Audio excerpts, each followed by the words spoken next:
I mean, I already gave the Jurassic Park example. I guess I definitely have another or a few others, but I will come back to the Jurassic Park thing just to give an example of how literally it changed my life. I loved dinosaurs as a kid. That's why I like Jurassic Park. I listened to the music and I was like, wow, the music's really great. And then didn't really think much. Well, I did. I thought about it constantly, but that was kind of the extent of it at that time. I didn't really learn music appreciation until later. Now, the high school when I was in elementary school, Pogue elementary school, call out. But when I was at Pogue, the high school orchestra, directed at the time, I believe, by Dan Boyer, came over and played the Jurassic Park theme, and I freaked out. I was like, "Oh my gosh, this is it! That's something that I'd love to. I want to play strings Yeah. because I see now that it is possible." And they played Jurassic Park. I totally freaked out. And so literally it was something that was kind of ever present as a decision maker for me going forward. So by the time it was time to sign up for electives, I was like, all right, well, Jurassic Park, I love it. And the orchestra performed it. So I would get to play Jurassic Park if I'm in an orchestra. Then my mom was like, well, but I want you to be a drummer. Again, the whole rhythm thing. She was like, I want you to be a drummer. So maybe you should sign up for band. See, and I was like, well, I mean, I guess all the best lines in Jurassic Park are played by trumpet. So I want to play trumpet. So I joined band last second. Well, good old Roger Doss needed saxophones, didn't put me on trumpet. And I'm still bitter to this day, Roger, even though it's gotten me this far. But he puts me on saxophone.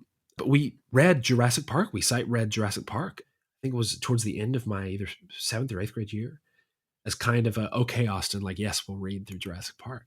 Nice. And again, it was just incredible. It was like, oh my gosh, look at this. Now I'm making Jurassic Park with this is exactly what I wanted in elementary school, So then going on to saxophone was what got me into college and all that kind of stuff. But I always loved the orchestra. And, we've talked about this. They'll get sick of hearing me say this. We didn't have as we didn't have a string program at Moorhead.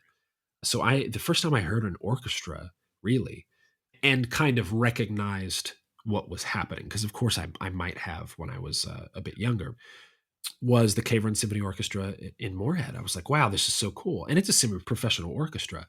Again, with the, now we can call them colleagues, but the former professors of ours and all of this. So it's a great orchestra.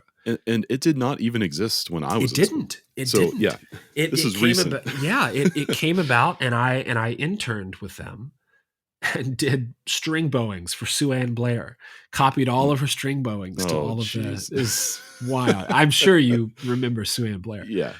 Who wouldn't? But yeah, and I believe now this one I don't have great recollection of, but I think they also played. I know they played music of Star Wars, but I think they also played Jurassic Park on a film music concert, and I was like, wow, this is just incredible. And then later on, Matt Taylor brought us to saxophone. We did a tour in Miami for I think it was the MTNA competition. Our quartet was doing a tour, and Matt used to be one of the on-call guys for saxophone for the New World Symphony. So we sat in with them, and they played a piece.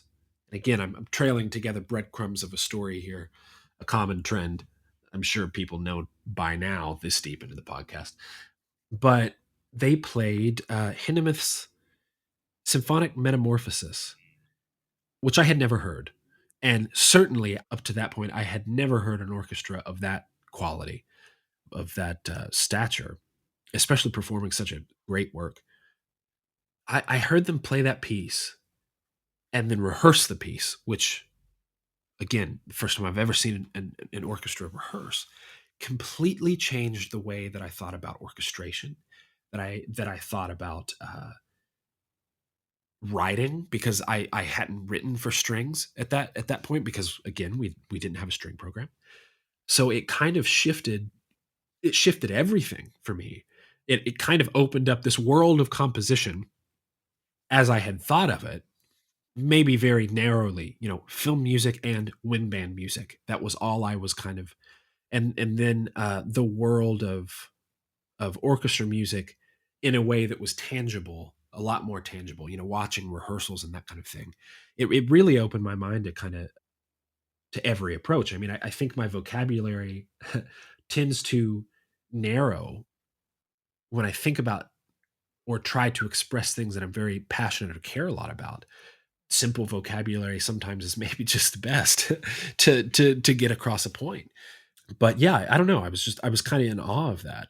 And fast forward a few years, but that shift in focus in the way that I think about orchestration and like looking at the scores and trying to figure out what is going on.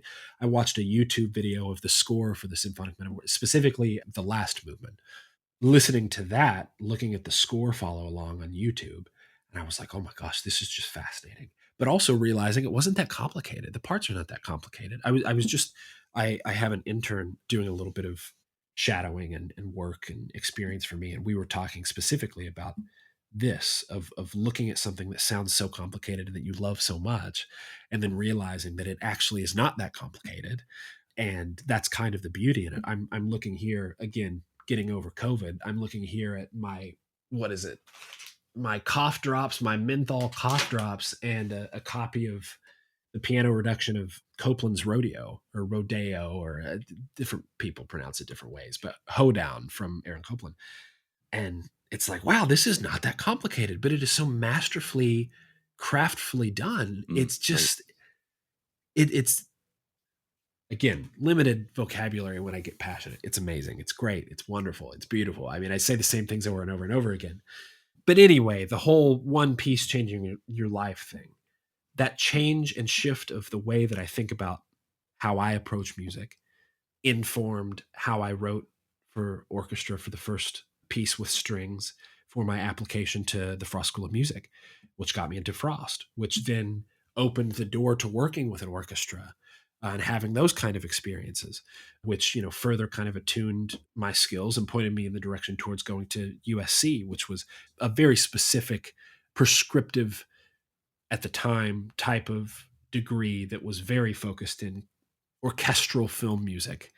And the first month, putting a cap on this breadcrumb story, the first month that I had moved to LA, wouldn't you know, the Los Angeles Philharmonic was doing a two-picture concert, which is where the orchestra plays the score Mm. along with the film Yeah, right. of Jurassic Park. Oh, jeez. And it was It's this incredible. beautiful, yeah, it was this beautiful full circle, very full circle moment to me that started with me loving dinosaurs as a kid and hearing a high school orchestra play Jurassic Park.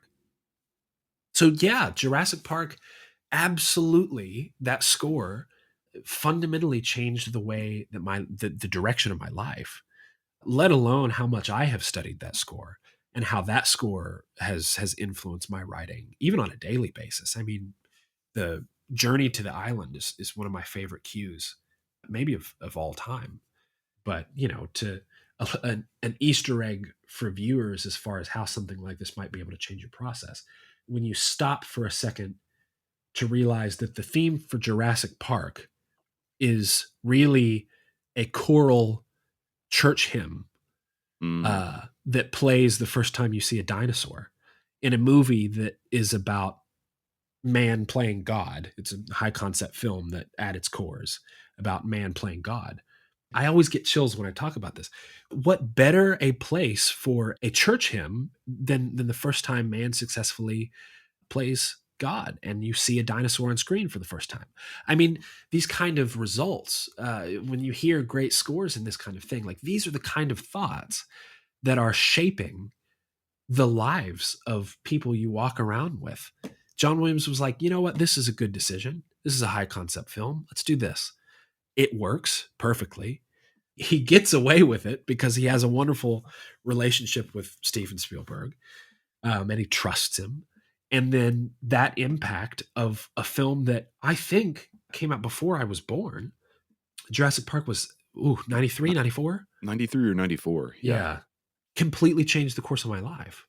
So I speak about it very passionately. And while there are some other examples that I had listed in there, the Symphonic Metamorphosis, Yeah. of all of them, certainly Jurassic Park if for no other reason that it has presented itself to me at such key pivotal moments in my life continuously. And, what better a welcome to Los Angeles than welcome to Jurassic Park being the first thing you hear in front of you.